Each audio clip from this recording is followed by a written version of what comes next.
Hello बच्चों, आज मैं आपको इस वीडियो में कराऊंगा क्लास 7th मैथ और इसमें एक्सरसाइज रहेगी 3.1। तो प्रश्नावली 3.1 करेंगे और इस अध्याय का नाम है आंकड़ों का प्रबंधन। आंकड़ों का प्रबंधन। तो इसमें मैं आपको बता दूं कि इस चैनल के द्वारा आपको मैथ और साइंस कराई जाएगी और कराई जा रही है।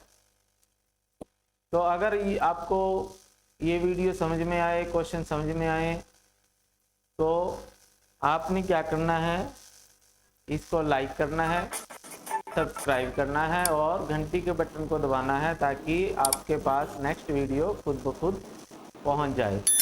तो चलिए शुरू करता हूं।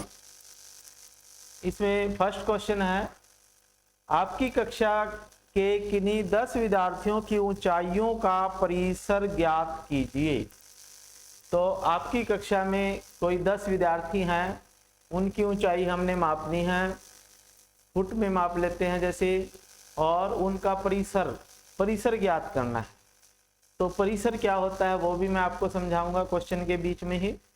तो सबसे पहले हम क्या करते हैं, इसमें कोई भी 10 विद्यार्थी हम मान लेते हैं, जैसे रोल नंबर 1 से लेकर रोल नंबर 10 तक हम विद्यार्थी ले लेते हैं। तो यहाँ पे जैसे मैं रोल नंबर लिख लेता हूं, 1 2 3 4 5 6 7 8 9 और 10। ठीक है, 10 विद्यार्थी हमने ले लिए हैं और रोल नंबर है ये, और उनकी ऊंचाई मापनी है हमने। ऊंचाई सपोज करो आपके पास रोल नंबर 1 जो बच्चा है उसकी ऊंचाई है 4 फुट 1 इंच। ऐसे ही 2 की है 4.2, इसकी है 4.5, इसकी है चौथे की है 4.6 और इसकी है 4.3 और इसकी है 4.8। 7 रोल नंबर की सपोज करो 5 फुट है। 8 रोल नंबर की हम मान लेते हैं 4.6 है, इसकी 4.5 है और इसकी 4.7 है। तो ये हमने विद्यार्थियों की, वैसे तो आपने कक्षा में अपने दोस्तों की ऊंचाई मापनी है, ठीक है। तो मैंने ये मान लिया कि उनकी ऊंचाई इतनी है। तो अब ये कह रहा है कि उनकी ऊंचाई का परिसर ज्ञात कीजिए। क्या करना है, परिसर क्या होता है। तो सबसे पहले ये हमने आंकड़े इकट्ठे किए हैं, ठीक है। आंकड़ों का प्रबंधन का मतलब है हम इसमें आंकड़े इकट्ठे करते हैं, ठीक है। तो हमने आंकड़े इकट्ठे किए हैं, जैसे एक रोल नंबर 1 की ऊंचाई है, ये सभी रोल नंबर वाइज और ऊंचाई हमने माप ली है, आंकड़े इकट्ठे कर लिए। अब इसमें परिसर का मतलब है जो सबसे बड़ा मान है। इसमें सबसे बड़ा मान क्या है, सबसे बड़ा मान है ये 5 फुट, ठीक है। और सबसे छोटा मान क्या है इसमें, तो सबसे छोटा मान, सबसे कम ऊंचाई वाला बच्चा ये है 4.1। तो परिसर का मतलब होता है, ध्यान से समझे, परिसर का मतलब है सबसे बड़ा वैल्यू, सबसे बड़ा मान में से जब हम सबसे छोटे मान को घटाते हैं तो उसे हम परिसर कहते हैं। तो ये आने वाले जितने भी क्वेश्चन हैं उनमें परिसर निकालेंगे हम ऐसे ही। तो सबसे बड़ा मान है इसमें जैसे 5.0 और सबसे छोटा मान है 4.1। तो इसमें से 4.1 हम घटाएंगे तो ये इसका परिसर आ जाएगा। तो 10 में से 1 गया 9 दशमलव ये 0, तो 0.9 जो है इसका परिसर आ गया आपका आंसर, ठीक है। तो जब भी आप इस तरह से क्वेश्चन करोगे तो अगर आपके ये मान अलग अलग हैं तो आपका परिसर भी अलग आ सकता है। तो हमने ये मान लिया था कि हमारी कक्षा में जो 10 विद्यार्थी हैं उनकी ऊंचाई ये है, तो उसका परिसर है सबसे ऊंचाई, सबसे लंबा विद्यार्थी माइनस सबसे छोटा विद्यार्थी, तो ये परिसर आएगा, ठीक है बच्चों। तो नेक्स्ट क्वेश्चन पे चलते हैं हम। नेक्स्ट क्वेश्चन है कक्षा, ऊपर क्वेश्चन है आप पढ़ें, ठीक है, क्वेश्चन पढ़िए इतना आप। तो आपके पास है क्वेश्चन नंबर 2, क्वेश्चन नंबर 2। तो क्वेश्चन नंबर 2 में क्या है, कक्षा में एक मूल्यांकन में प्राप्त किए गए निम्नलिखित अंकों को एक सारणी रूप में संगठित कीजिए। तो हमने एक कक्षा के टेस्ट लिए गए हैं सभी विद्यार्थियों के। तो उस कक्षा में हमारे पास 20 विद्यार्थी हैं। कितने हैं? तो उनमें से जैसे किसी के 4 अंक आए, फिर 6 आए जैसे किसी के, ठीक है। तो ये आपको अंक ऊपर दिखाई दे रहे हैं क्वेश्चन में सभी।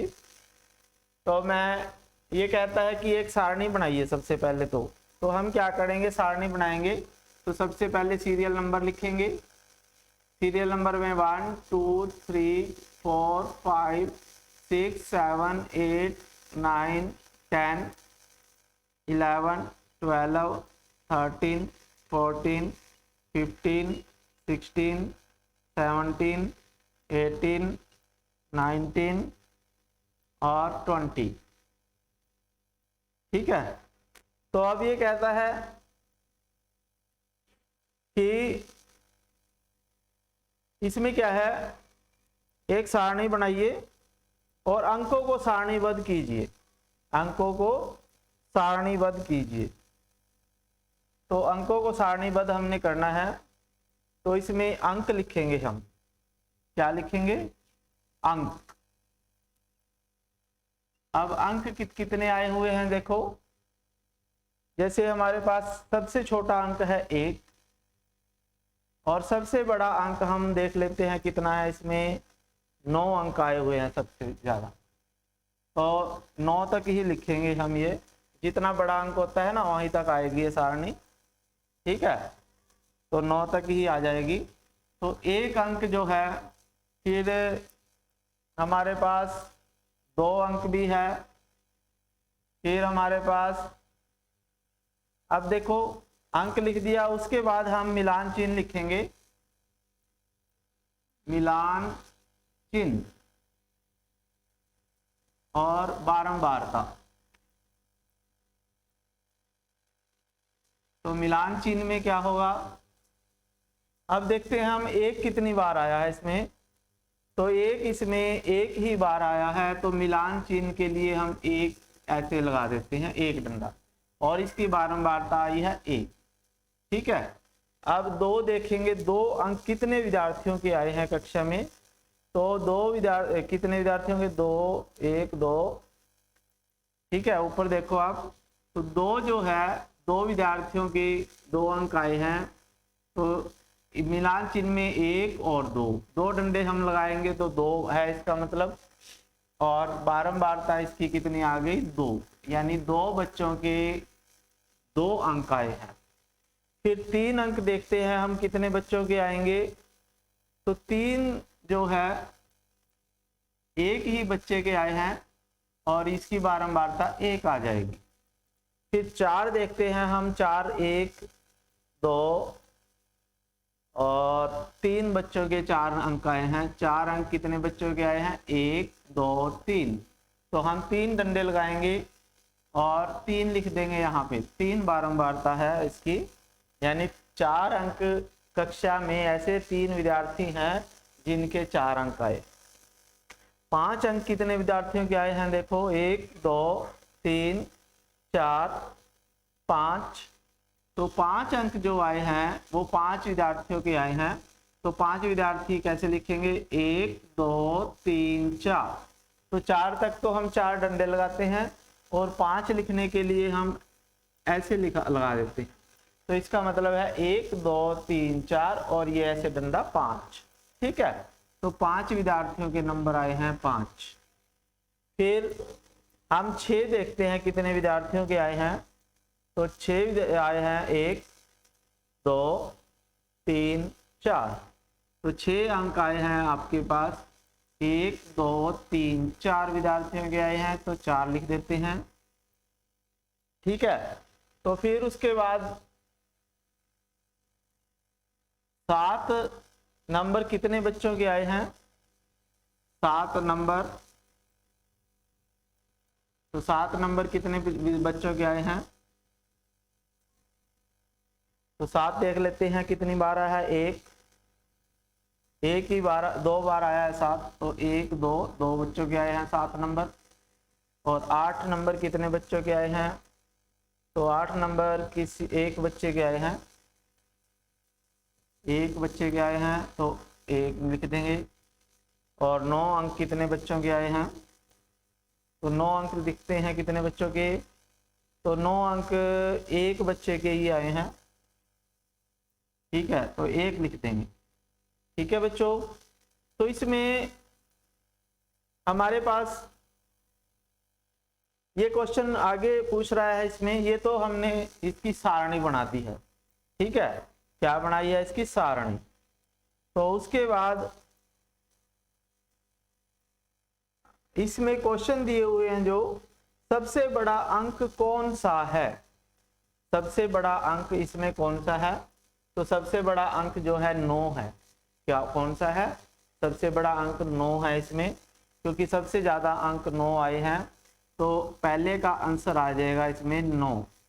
सबसे बड़ा अंक कौन सा है? 9। फिर इसमें ये पूछ रहा है कि सबसे छोटा अंक कौन सा है? तो दूसरे का आंसर आ जाएगा इसमें 1। सबसे छोटा अंक इसमें 1 है। ठीक है, फिर इन आंकड़ों का परिसर क्या है?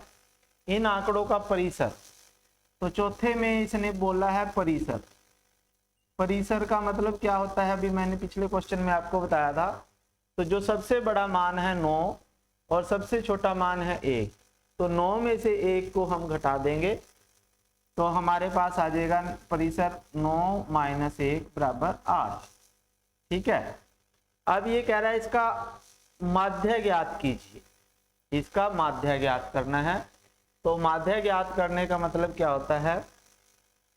माध्य में का मतलब है आपके पास ऊपर देखिए क्वेश्चन में जितने भी अंक हैं, जैसे 4 है, 6 है, 7 है, 5 है, 3 है, 5 है, 4 है, तो जितने भी अंक हैं 20 के 20 विद्यार्थियों के, सभी को आपने जोड़ना है।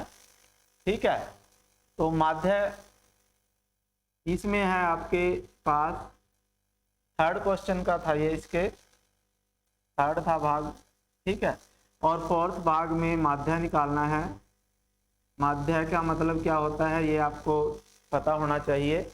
अंक गणितीय माध्य ज्ञात कीजिए। तो इसमें आंकड़ों का योग, तो आंकड़े हमें जो दिए हुए हैं क्वेश्चन में सभी को हम जोड़ेंगे तो आंकड़ों का योग आ जाएगा। आंकड़ों का योग और बटे संख्या, आंकड़ों की संख्या, यानी कितने आंकड़े हमें दिए गए हैं।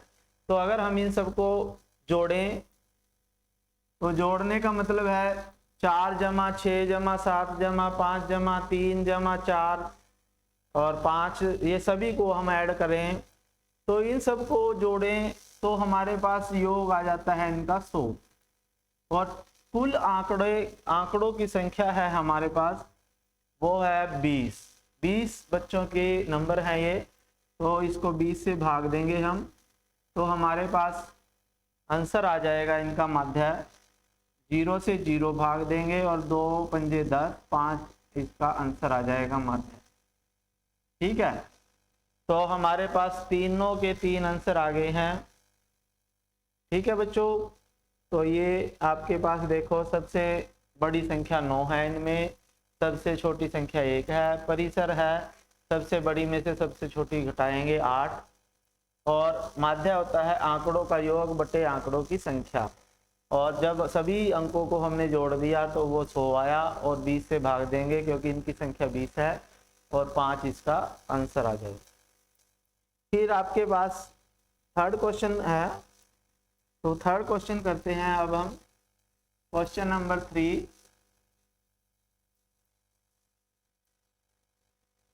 Question number 3। ठीक है, तो क्वेश्चन नंबर 3 में देखो क्या है।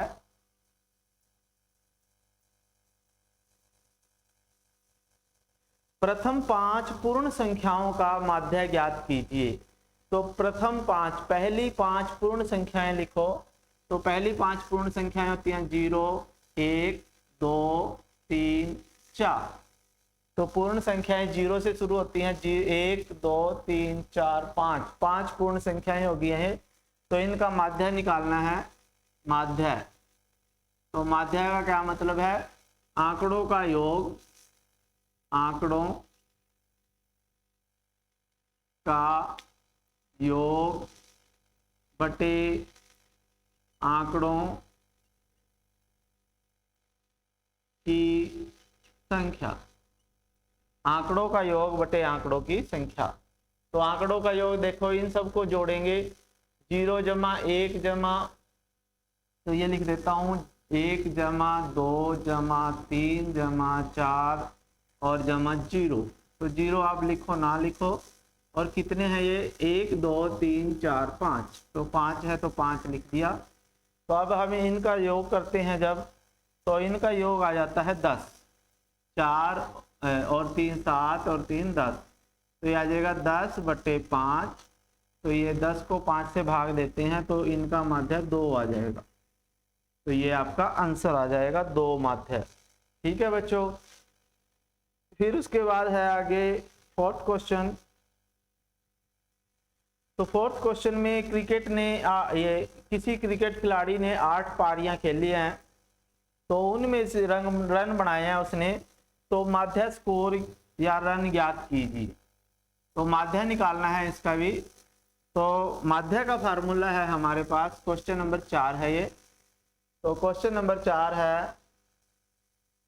क्वेश्चन नंबर 4 में हमने क्या निकालना है? माध्य निकालना है। तो जो रन आए हैं खिलाड़ी के, ये आपके क्वेश्चन में ऊपर से लिख लेने हैं। ठीक है। तो आगे माध्य इसका आ जाएगा, जो अलग अलग पारियों में इसने 58 रन बनाए हैं। जैसे 76 रन बनाए हैं, 40 बनाए हैं, 35 बनाए हैं,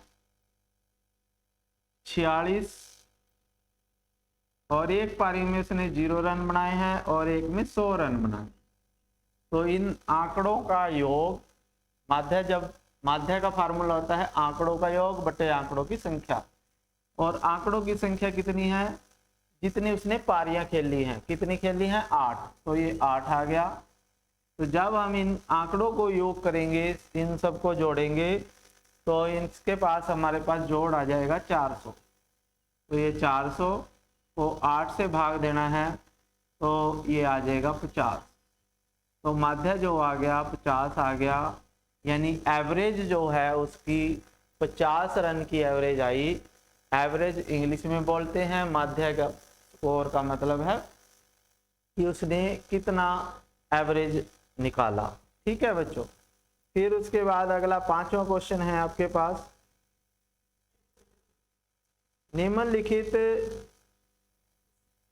निम्नलिखित सारणी प्रत्येक खिलाड़ी द्वारा 4 खेलों में अर्जित किए गए अंकों को दर्शाती है। तो ये टेबल आपको दिखाई दे रहा है। तो टेबल को देखिए, इसमें खिलाड़ी दिए हुए हैं। एक खिलाड़ी ने 4 मैचों में अलग अलग रन बनाए, जैसे 14, 16, 10, 10। बी ने बनाए हैं 0, 8, 6, 4। सी ने बनाए हैं 8, 11 और एक मैच उसने खेला नहीं। और फिर 13 रन बनाए हैं चौथे मैच में। तो उसके बाद हम इन प्रश्नों के क्वेश्चनों के आंसर देंगे कि प्रत्येक खेल में ए द्वारा अर्जित औसत अंक ज्ञात करने के लिए माध्य ज्ञात कीजिए। ठीक है। तो सभी का माध्य निकालना है हमने। तो माध्य का फार्मूला आपके पास यही रहेगा जो हमने पिछले क्वेश्चन में किया था। तो पिछले क्वेश्चन में जैसे आंकड़ों का योग बटे आंकड़ों की संख्या। तो इसमें ए का माध्य क्या आएगा? ए जो है उसने कितने रन बनाए हैं? उसने बनाए हैं 14 जमा 16 जमा 10 जमा 10, और कितने मैच खेले उसने 4, तो बटे 4 आ जाएगा। ठीक है, तो अब इनको जब हम जोड़ते हैं तो हमारे पास आ जाएगा 50 और बटे 4। तो ये जब हम 50 को 4 से भाग देंगे तो ये 12.5 आ जाएगा। तो ए खिलाड़ी का माध्य जो है, ए का माध्य जो आया वो क्या आया, 50। फिर बी खिलाड़ी का हम माध्य निकालेंगे, तो बी ने सभी, ये थर्ड पार्ट है इसका, क्वेश्चन नंबर 5 है ये, तो ये फर्स्ट पार्ट था 5 का। ठीक है, तो ये कहता है कि सेकंड क्वेश्चन में कहता है कि प्रत्येक खिलाड़ी में सी द्वारा, सी ने देखो 3 मैच खेले, तो हम 3 से भाग देंगे या 4 से भाग देंगे, तो हम उसको 3 से देंगे क्योंकि उसने 3 मैच खेले। तो इसमें दूसरे पार्ट जो है उसका आंसर आ जाएगा आपके पास। दूसरे पार्ट में वो कह रहा है कि देखो क्वेश्चन ये पढ़ो पहले, दूसरा पार्ट है जो प्रत्येक खेल में सी द्वारा अर्जित माध्य अंक ज्ञात करने के लिए आप कुल अंकों को 3 से भाग देंगे या 4 से। अब सी जो है वो केवल 3 मैच खेला है, देखो, तो उसने 1 मैच तो खेला ही नहीं, तो 3 से भाग देंगे, तो इसमें आंसर आ जाएगा 3 से भाग देंगे। ठीक है, 3 से भाग देना है, 4 से नहीं देना है। फिर उसके बाद है हमारे पास बी ने सभी 4 मैचों में भाग लिया, उसके अंकों का माध्य ज्ञात कीजिए। तो अब बी देख लेते हैं, बी का माध्य निकालना है हमने। तो बी ने देखो कितने अंक प्राप्त किए हैं, तो बी का माध्य आ जाएगा, तीसरे का आंसर आ जाएगा इसका बी का माध्य। तो सभी अंकों को जोड़ लेते हैं हम, 0 जमा 8 जमा 6 जमा 4, और इसको 4 से भाग देंगे क्योंकि उसने 4 मैचों में खेला है। फिर अब जब इनको जोड़ेंगे हम, तो हमारे पास टोटल 18 आ जाएगा, और इसको 4 से भाग देंगे तो हमारे पास आ जाएगा 4.5, 4.5। तो एक आंसर ये आ गया आपके पास। ठीक है, फिर चौथे पार्ट में ये कह रहा है कि सी का क्या माध्य आएगा। ठीक है, तो किसका प्रदर्शन सबसे अच्छा है। फोर्थ पार्ट में ये पूछ रहा है कि किसका प्रदर्शन सबसे अच्छा है, तो इसके लिए हम सी का माध्य भी निकाल लेते हैं, का माध्य। तो सी का माध्य क्या आएगा, 8 जमा 11 जमा 13, और 3 से भाग देंगे इसको। तो जब सी का माध्य निकालेंगे वो आ जाएगा आपके पास 32/3, तो ये आ जाएगा 10.6। तो अब इसमें देखो सबसे ज्यादा माध्य किसका आया है, 12.51 आया है। तो चौथे का जो उत्तर होगा, चौथे का जो आंसर होगा, ए का प्रदर्शन, ए का प्रदर्शन सबसे अच्छा है, सबसे अच्छा रहा। ठीक है, क्योंकि उसकी जो माध्य है जिसका सबसे ज्यादा होगा उसी का प्रदर्शन सबसे अच्छा रहा। ठीक है बच्चों, तो ए का प्रदर्शन, ये देखो क्वेश्चन नंबर 5 का चौथा पार्ट में क्या पूछा हुआ था इसने कि किसका प्रदर्शन सबसे अच्छा रहा, तो फोर्थ पार्ट में आ जाएगा आपके पास ए का प्रदर्शन सबसे अच्छा रहा। फिर उसके बाद छठा क्वेश्चन है, तो छठे क्वेश्चन में क्या करना है आपने, देखो क्वेश्चन पढ़े। तो फोर्थ क्वेश्चन, 6th क्वेश्चन है, विज्ञान की कक्षा में विद्यार्थी हैं, तो ये छठा क्वेश्चन है आपके पास। विज्ञान की एक परीक्षा हुई, उसमें विद्यार्थियों के एक समूह द्वारा 100 में से अंक प्राप्त किए, तो विद्यार्थियों द्वारा सबसे अधिक अंक और सबसे कम अंक। ठीक है, तो आप अंक देख रहे हो, तो इसमें है आपके पास सबसे अधिक अंक, सबसे अधिक अंक कितने हैं भाई? सबसे अधिक अंक जो हैं कितने हैं? तो सबसे अधिक अंक जो हैं हमारे आपके पास देखो, सबसे अधिक आए हैं 95 नंबर सबसे अधिक हैं, 95। कितने अंक हैं? 95 अंक सबसे अधिक हैं, 95 अंक। और सबसे कम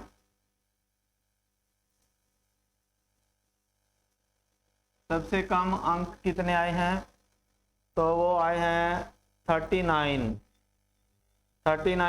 सबसे कम है 39। तो पहले क्वेश्चन में पूछ रहा है कि इसमें विद्यार्थियों द्वारा सबसे अधिक अंक कितने आए, सबसे कम कितने आए। तो ये पहले का आंसर है छठे के, ठीक है। और सेकंड में ये पूछ रहा है इनका परिसर, क्या है? परिसर। परिसर का मतलब क्या होता है? सबसे अधिक में से सबसे कम को घटाएंगे, तो 95 में से हम 39 को घटाएंगे तो इसका परिसर आ जाएगा आपके पास 56। तो जब 95 में से 39 को घटाएंगे तो 56 आ जाएगा। फिर ये कह रहा है कि आंकड़ों का माध्य ज्ञात कीजिए। क्या निकालना है? माध्य ज्ञात करना है थर्ड पार्ट में। तो ये देखिए, माध्य निकालने के लिए हम क्या करेंगे, ये तीसरा पार्ट है इसका। तो माध्य निकालने के लिए आंकड़ों का योग बटे आंकड़ों की संख्या। तो आंकड़ों का योग क्या है? तो जब हम इसके अंकों को सबको जोड़ेंगे, ठीक है, तो हमारे पास इसके अंकों का योग जो आएगा वो आ जाएगा आपके पास 730, ठीक है। जब हम 85, 76, 90 इन सबको जोड़ेंगे, आपने जोड़ लेने हैं ये, और टोटल है ये 1 2 3 4 5 6 7 8 9 10। तो 10 से हम भाग देंगे तो हमारे पास आ जाएगा 0 से 0 कैंसल, 73 इनका माध्य आ जाएगा। क्या आ जाएगा? 73, ठीक है। 73 आपका आंसर आ जाएगा तीसरे का। फिर उसके बाद सातवां क्वेश्चन है आपके पास, 6 क्रमागत वर्षों में, सातवां क्वेश्चन है, क्वेश्चन नंबर 7। तो 6 वर्षों में स्कूल में विद्यार्थियों की संख्या दी हुई है। तो इस समय काल में माध्य संख्या ज्ञात करनी है। तो माध्य संख्या आपका आंसर है ये, माध्य निकालना है हमने। तो माध्य आ जाएगा आपके पास, जैसे ये आ जाएगी 1555 आंकड़ों का योग बटे आंकड़ों की संख्या, जमा 1670 जमा 1750 जमा 2013 जमा 2540 और जमा 2820। और कितने साल की है ये? 6 वर्षों की। तो 6 से हम भाग देंगे तो टोटल इनका जब करते हैं हम, तो हमारे पास टोटल आएगा 12,348। और इसको हम 6 से भाग देंगे तो हमारे पास माध्य आ जाएगा। जब हम इसको 6 से भाग देंगे तो ये आ जाएगा 2058। तो ये आपका माध्य आ जाएगा, ठीक है बच्चों। तो 7वें क्वेश्चन में आपने क्या करना है? माध्य निकालना है, आंकड़ों का योग बटे आंकड़ों की संख्या। तो ये आपके पास आ जाएगा। फिर उसके बाद 8वां क्वेश्चन पे चलते हैं। एक नगर में किसी विशेष सप्ताह में के 7 दिनों में वर्षा हुई। तो इसमें भी सबसे पहले आंकड़ों की वर्षा का परिसर ज्ञात करना है। क्या निकालना है? क्वेश्चन नंबर 8 है परिसर। परिसर क्या होता है? जो सबसे अधिक वर्षा किस दिन हुई है? देखो इसमें 7 दिनों में वर्षा हुई है ये। तो सबसे अधिक वर्षा कौन सी हुई है? 20.5। तो 20.5 में से सबसे कम वर्षा सोमवार को हुई है और बृहस्पतिवार को 0 हुई है, तो ये परिसर आ जाएगा सबसे अधिक में से सबसे कम 20.5। ठीक है। फिर ये कह रहा है कि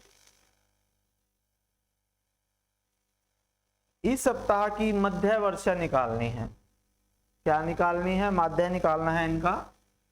तो माध्य निकालने का वही फार्मूला आ जाएगा आपके पास। तो ये परिसर था, आपने नोट कर लिया होगा। तो माध्य निकालने का फार्मूला है, ये सेकंड पार्ट है इसका। माध्य वर्षा ज्ञात करनी है, तो आंकड़ों का योग कितना आ जाएगा? 0 जमा 12.2 जमा 2.1 जमा 0 जमा 20.5 जमा 5.5 जमा 1.0। और ये कितने दिन है? 1 2 3 4 5 6 7 दिन। तो जब हम इनको टोटल करते हैं तो ये आ जाएगा 41.3 और इसको 7 से भाग देना। ठीक है बच्चों। तो जब हम इसको 7 से भाग देंगे तो हमारे पास आ जाएगा 5.9 मिलीमीटर वर्षा, 5.9 mm। ठीक है। तो ये माध्य आ गया। अब ये पूछ रहा है कि कितने दिन वर्षा मध्य वर्षा से कम रही। तो यानी इस 5.9 से कम कितने दिन कम रही, तो ये देख लो आप ऊपर। तो जो 5.9 से कम रही, सोमवार को भी कम रही, तो इसमें तीसरे का आंसर आ जाएगा कितने दिन रही। तो सोमवार को भी रही, बुधवार को भी कम है 5.9 से। ठीक है। शनिवार को भी कम है और रविवार को भी कम है। तो 2 दिन ऐसे थे जो ज्यादा रही, बाकी 5 दिन कम वर्षा हुई। ठीक है। तो ये इसके तीनों पार्ट हो गए हैं। फिर आपके पास क्वेश्चन नंबर 9 आ गया है। 10 लड़कियों की ऊंचाई दी हुई है और उस सबसे लंबी लड़की की लंबाई बतानी है इसमें। तो सबसे लंबी लड़की की लंबाई बताओ कितनी है। तो सबसे लंबी है, सेंटीमीटर में दी हुई है, तो सबसे लंबी है 151 है शायद, हाँ 151 है। तो इसमें 9th क्वेश्चन है, क्वेश्चन नंबर 9, इसमें फर्स्ट पार्ट है। तो सबसे लंबी लड़की की लंबाई आ जाएगी 151 सेंटीमीटर, पहले का आंसर है। फिर दूसरे का आंसर है, दूसरा क्वेश्चन में देखो क्या पूछ रहा है ये, सबसे छोटी लड़की की लंबाई क्या है। तो सबसे छोटी लड़की की लंबाई देख लेते हैं कितना सबसे कम है। सबसे कम कितना है? 128 से कम कोई नहीं है, तो 128 है। तो सबसे कम 128 सेंटीमीटर है। ठीक है। फिर ये कह रहा है कि तीसरे में आंकड़ों का परिसर ज्ञात कीजिए। तो तीसरे में परिसर निकालना है। तो परिसर का मतलब है सबसे बड़ी में से सबसे छोटी। तो 151 में से 128 घटाएंगे, 151 में से 128 घटाएंगे तो हमारे पास 23 आ जाएगा, 23 सेंटीमीटर परिसर आ जाएगा। ठीक है। फिर ये कहता है कि लड़कियों का माध्य क्या है। अब माध्य ऊंचाई की निकालनी है। तो माध्य निकालने के लिए हम क्या करेंगे, जो लड़कियों की ऊंचाई है उन सबको जोड़ेंगे। ठीक है। तो माध्य निकालने के लिए आंकड़ों का योग बटे आंकड़ों की संख्या, ये चौथा पार्ट आ जाएगा आपके पास 9th का। तो इन सब को जोड़ना है आपने। ठीक है। जब हम इन सबको जोड़ेंगे तो हमारे पास आ जाएगा 1414 और आंकड़ों की संख्या 10 है, तो 10 से हम भाग देंगे तो ये आ जाएगा 141.4 सेंटीमीटर। तो ये माध्य आ जाता है। ठीक है। तो ये आ गया माध्य, चौथा पार्ट है इसका। फिर ये कह रहा है कि 5वें पार्ट में कह रहा है कितनी लड़कियों की लंबाई माध्य लंबाई से अधिक है, यानी 141.4 से अधिक कितनी लड़कियों की लंबाई है। तो ये देख लेते हैं हम, 141 से अधिक कितनी लड़कियों की लंबाई है। 141 से जैसे 150 अधिक है, ठीक है, तो ये 5वें पार्ट आ जाएगा। 141 से अधिक कौन सी है, 150 है 1, फिर है 151 2, 146 है 3, 149 है 4, 143 5 और 141 नहीं मानेंगे हम, तो इसमें आ जाएगी 143 1 2 3 4 और 5, तो 5 लड़कियां आ जाएंगी। 5 लड़कियों की जो लंबाई है वो 141.4 से अधिक है। ठीक है बच्चों, तो ये एक्सरसाइज कंप्लीट हो चुकी है। तो अगर आपको ये वीडियो अच्छी लगी तो आपने अपने दोस्तों को शेयर करनी है, ठीक है। अगर चैनल सब्सक्राइब नहीं किया तो सब्सक्राइब कर लीजिए, और अगर आपको वीडियो अच्छी लगी तो इसे लाइक कीजिए। थैंक यू, जय हिंद।